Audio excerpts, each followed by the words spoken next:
Hey, what's going on, everybody? BJ's 24/7 here, back with another video. In today's video, it's going to be a little bit different. So late last week, I got an email from a small indie studio asking me that I want to, showcase their game on my YouTube channel.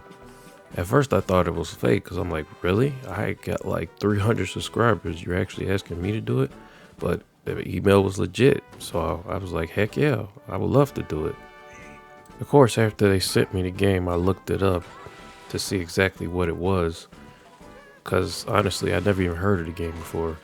I never even heard of the studio. So obviously, I'm going to be a little bit skeptical. I mean, after looking it up, I found out it was a management slash base building game, which is not really a genre I normally play. But after playing this game for about 7 hours, I can honestly say that I'm actually pretty into it. Like, I'm not just saying that because they sent me a free code. If this game was trash, I would definitely let you know. Actually, I wouldn't even did a video for it. I would have just like, you know what? I'm sorry. I appreciate the you guys reaching out to me and giving me a free code, but I'm not really into your game and I don't want to showcase it on my channel. But I'm actually having a pretty good time with the game. So I'm sure at this point you're probably wondering what the game is. Well, the game is called One Military Camp. Now, it's a management slash base building game, like I said before.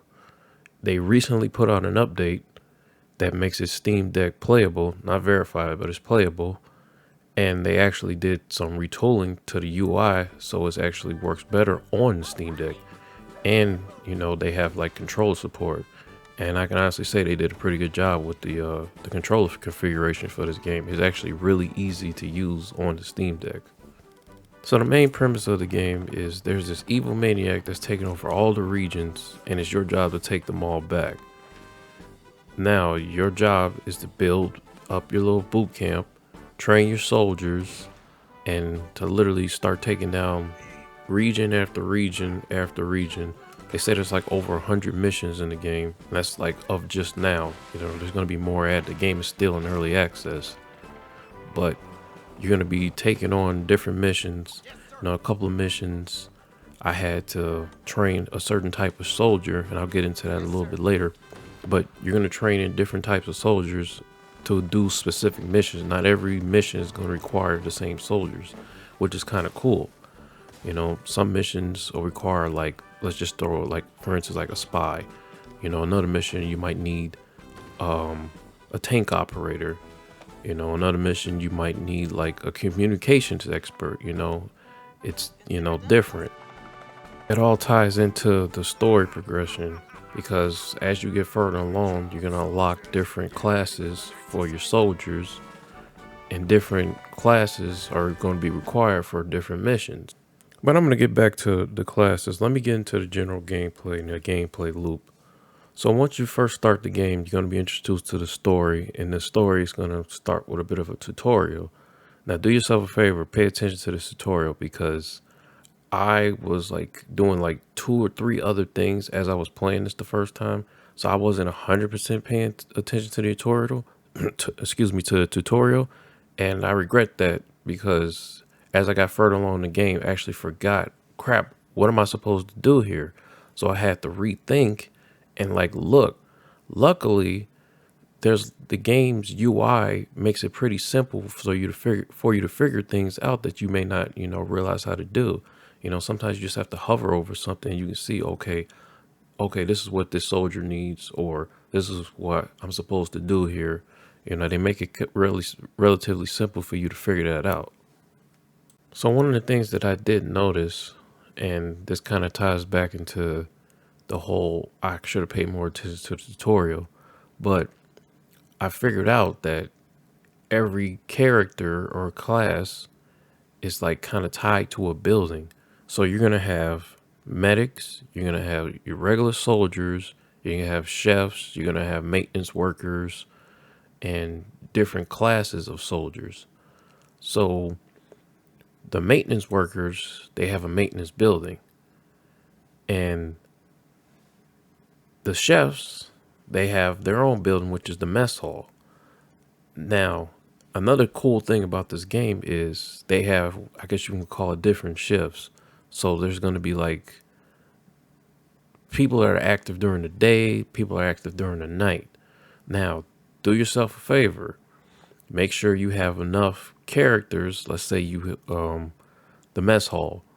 If you don't have a chef that rotates and comes in at the night, then in the evening, when the chef that works during the day is asleep, well, you're not going to have a chef that's going to be a cook for the soldiers that operate during the night. So that might cause problems. So that's like one of the parts of the management thing that's actually pretty cool about the game. And this is what kind of messed me up at the beginning, because I didn't have people in certain shifts. Like, I think at the beginning, I didn't have a maintenance worker that was able to maintain stuff in the evening. So like, you're going to have to manage your buildings. So you're going to have a building where your soldiers will go and they'll practice their gun training. Or, there's a building where they work on their speed and their strength. Well, and then you also have, buildings where the chefs, they have to make food. The food has to be resupplied. So it's kind of like a cycle that goes on. If you don't have the maintenance workers working in their proper shifts, well, those supplies will start to run out, and then nobody's there to refill those supplies. So you have to keep an eye on that. You have to make sure you have a soldiers, chefs in the evening, chefs in the morning. You got a medic in the evening, a medic at night, because sometimes your soldiers will get hurt. And this is another thing. So I'll start talking about the characters. So there's like a building, like really at the very entrance of your camp, where people come in from buses and get dropped off. And these are like potential soldiers for you. Well, all these characters have different traits. Some might have good speed, some might have good intelligence, some might have good strength, and so forth and so on.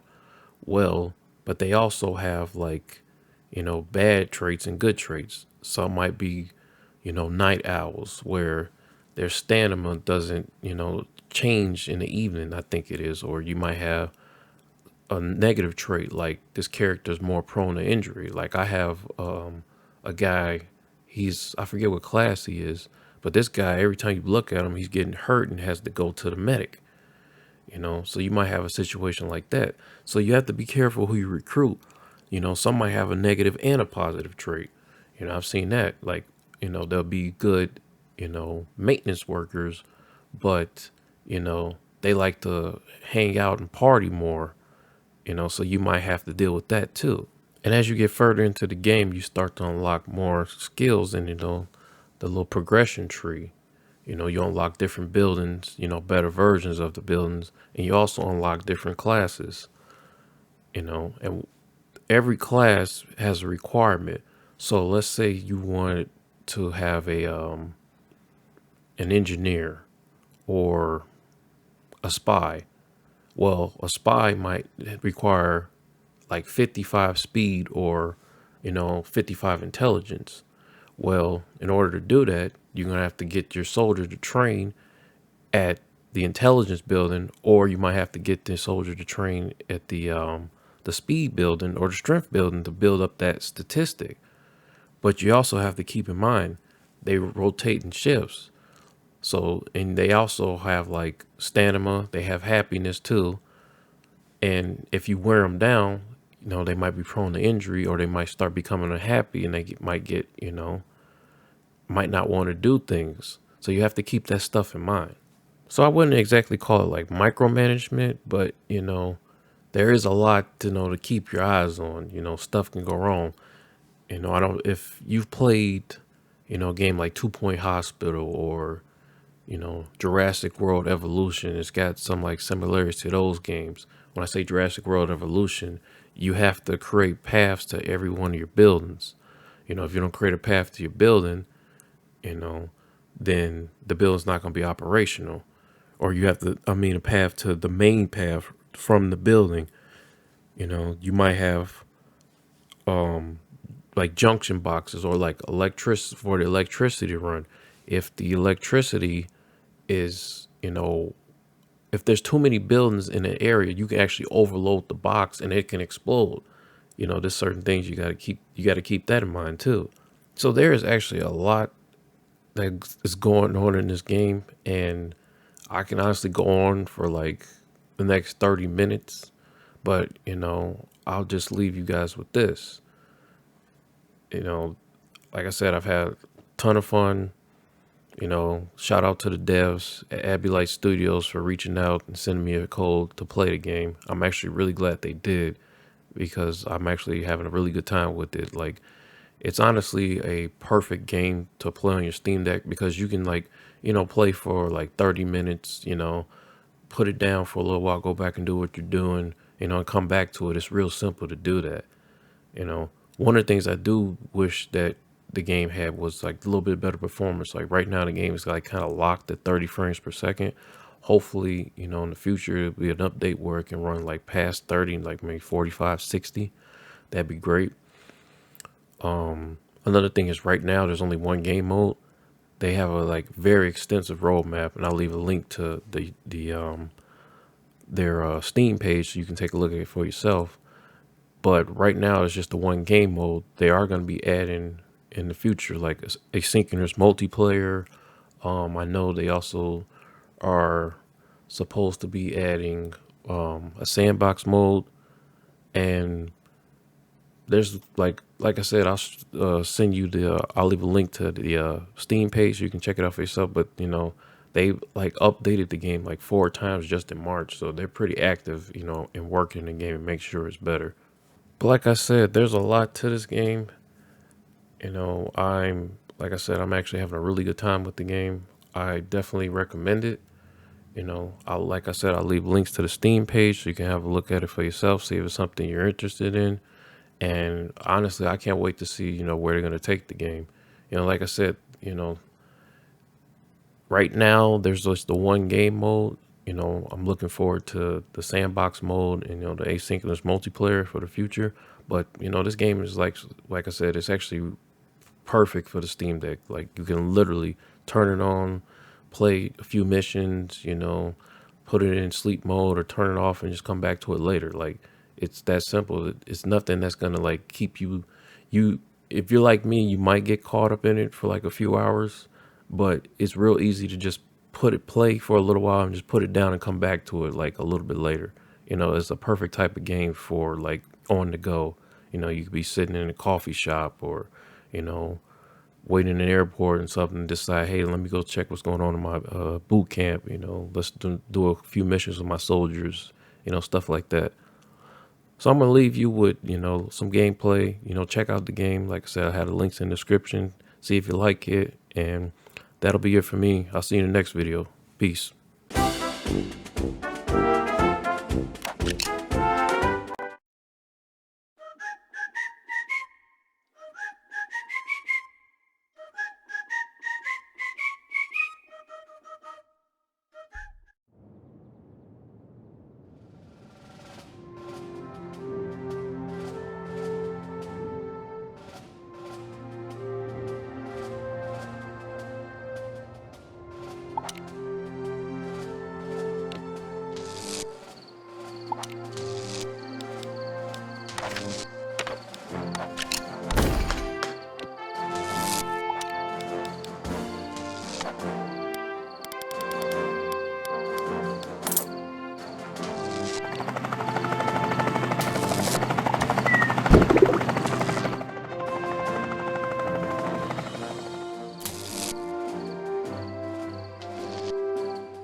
Understood. Roger that. Consider it done, boss.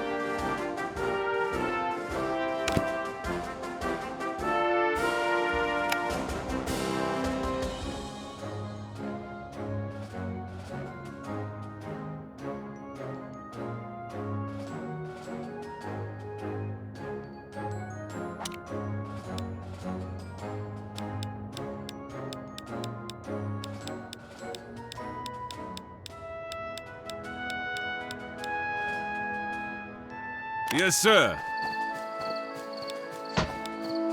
Copy that, boss. Yes, sir.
Yes, sir.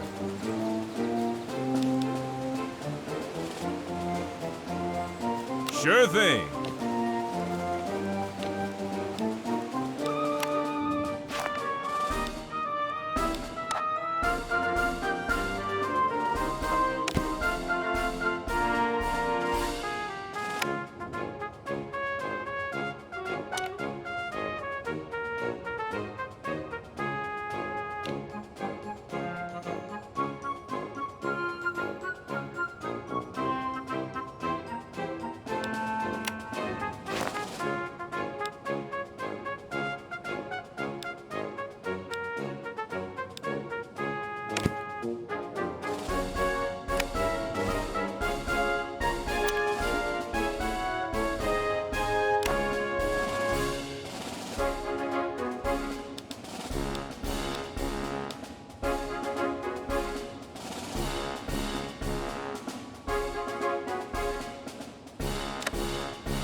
Yes, sir.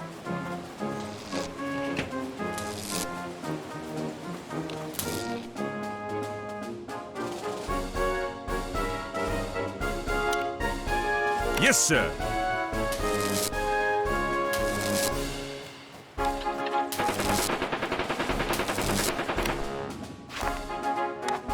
Copy that, boss.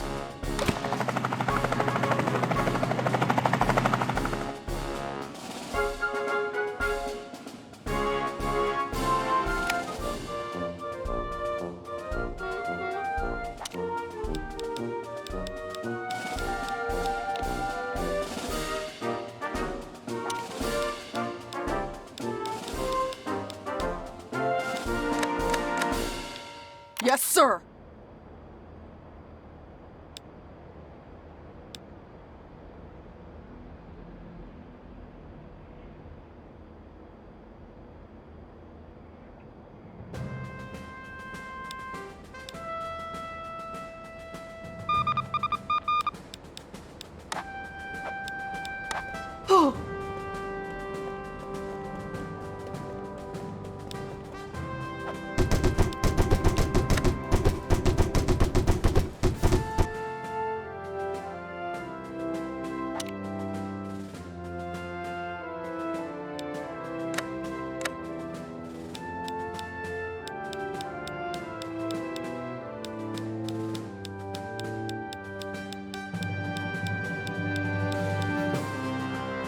Yes, sir.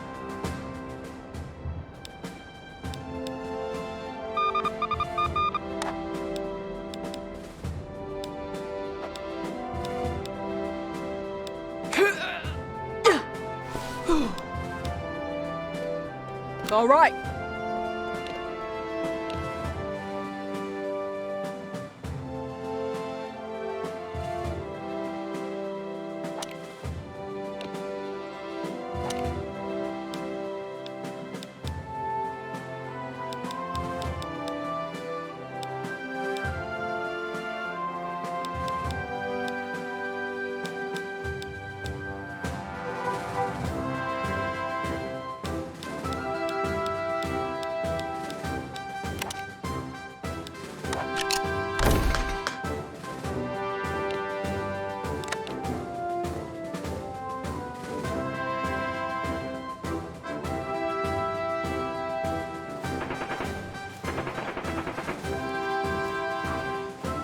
Yes, sir.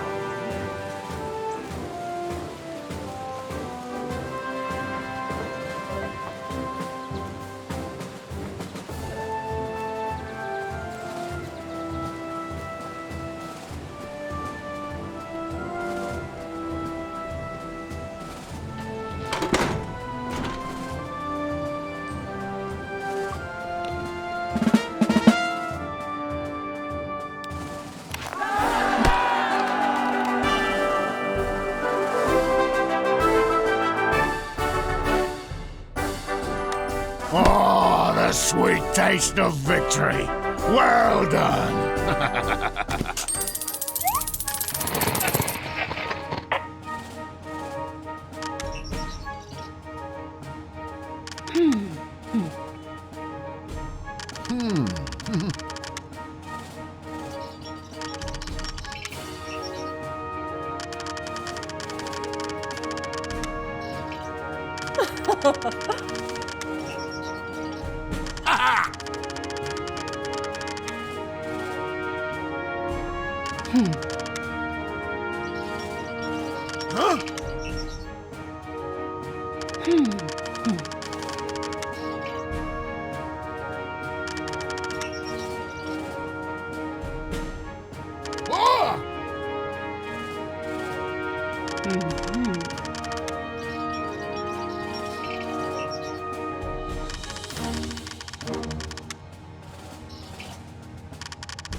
Hey!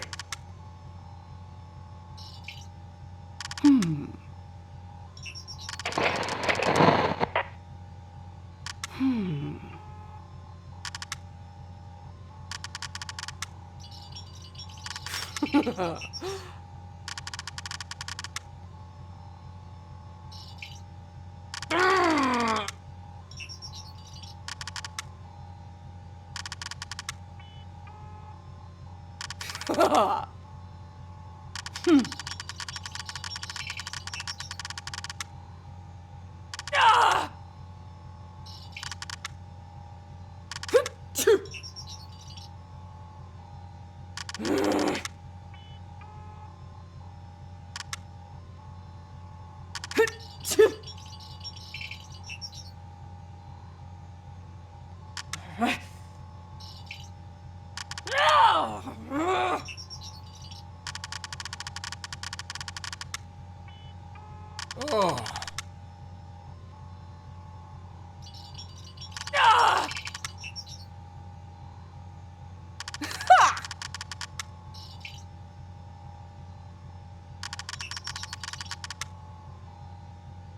Huh.